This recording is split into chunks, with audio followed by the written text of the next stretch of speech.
advantages of questioning. I chose that because we should never take things as true. Like, that's one of the main things I've learned about working here. Especially if you were in a position of power, and it is something Ash taught me. When I started, you'd ask me questions, and I'd be too afraid to be like, that's not true, or I don't believe that. But Ash has taught me that why he does ask those questions and he does press is because that's how you learn. And it is only through questioning people or different things that you do kind of think in a different way.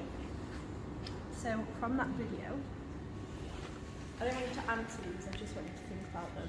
So why should it matter to you, questioning things? How can you apply that to your everyday? And if you come across a problem at work, where do you start with it? Like, what do you do about it?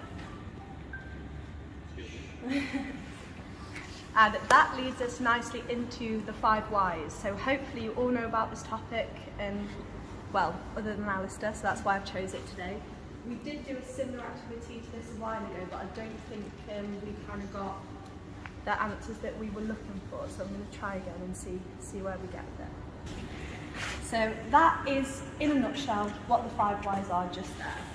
So what they aim to do is define the problem. So if you're having a problem, first you need to say what it is. You then ask why it's happening.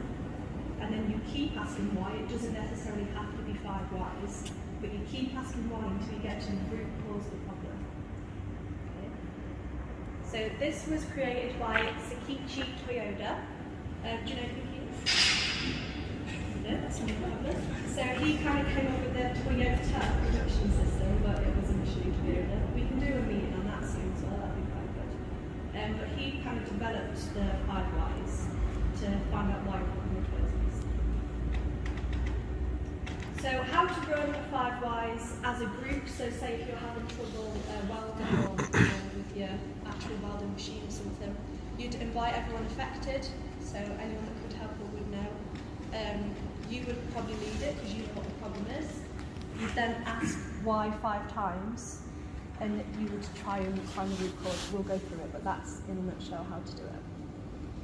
So this is an everyday example that hopefully we can all relate to. So the problem is you've ran through a red light. Why? Speed. Because you're late for work. Why are you late for work? Because you woke up late. Why did you wake up late? The alarm didn't work. Why didn't your alarm work? Exhausted battery, of course. Why was the battery exhausted? Because you forgot to check it. So that problem was all caused because you forgot to check the batteries in your alarm clock. So that's what we mean by root cause. It really is digging deep into the problem, and you're then finding, oh, I've just not checked it. So you put in a system. It could be an add-on system. It could be something that means that you check it. Your battery's on your alarm clock.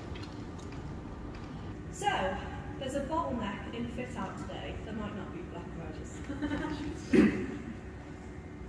So why? Who can give me why? Blackers, can I start with you?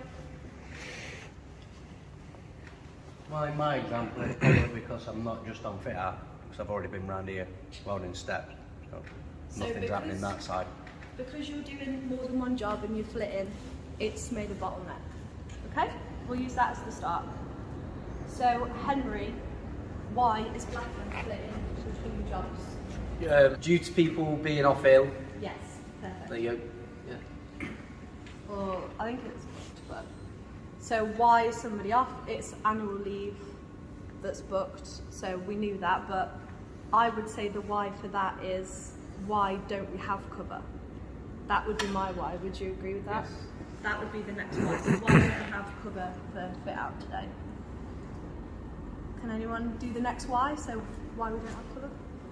Adam? Training. Yes. So Perfect. there isn't enough people trained up on fit out or to cover that area while the main person is off on sick or annual leave. Okay, and then why hasn't training been allocated to that area? Because we've not allocated enough training. We have, but manufacturing has been prioritised over training, Yes. which is hugely difficult. I appreciate that, but it is manufacturing has been prioritised over training. short-term view versus long-term view. Yes. Cool. So that would be our root cause, right?